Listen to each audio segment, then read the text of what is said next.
দেখো বাটা মাছ নেওয়া হয়েছে, বাটা মাছ দিয়ে আলু দিয়ে হবে, আলু ভাজা চলছে। আর এই যে পটল সর্ষে হবে, এই যে মশলা দেখেছো, এই দেখো মশলা, সব রকম মশলা দেওয়া হয়েছে। আদা বাটা, রসুন বাটা, হলুদ, লবণ, হালকা একটু চিনি, জিরে গুঁড়ো, ধনে গুঁড়ো, সব রকম দেওয়া হয়েছে। এই করা হবে এখন রান্না। এরকম পটল সর্ষে, হ্যাঁ পটল ভেজে ফেলেছি, এই দেখো পটল সর্ষে হবে। এরকম পটল সর্ষে মশলা, এই দেখো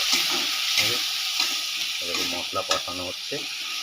মশলার মধ্যে দেওয়া হয়েছে সর্ষে বাটা, রসুন, একটু পেঁয়াজ, জিরে গুঁড়ো, ধনে গুঁড়ো, হলুদ, একটু চিনি, লবণ। এই দিয়ে মশলা কষানো হচ্ছে।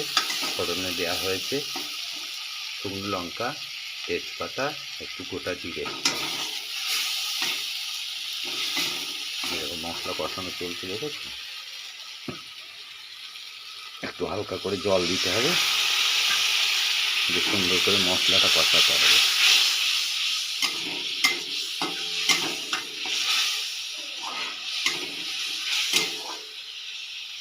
এরকম মশলা কষানো চলছে। এই মশলার মধ্যে এবার পটলগুলো দিয়ে দেবো। এই পটলগুলো দিয়ে দিলাম, দিয়ে সুন্দর করে একটু মাখাতে হবে মশলার সঙ্গে। এই যে মাখাচ্ছি,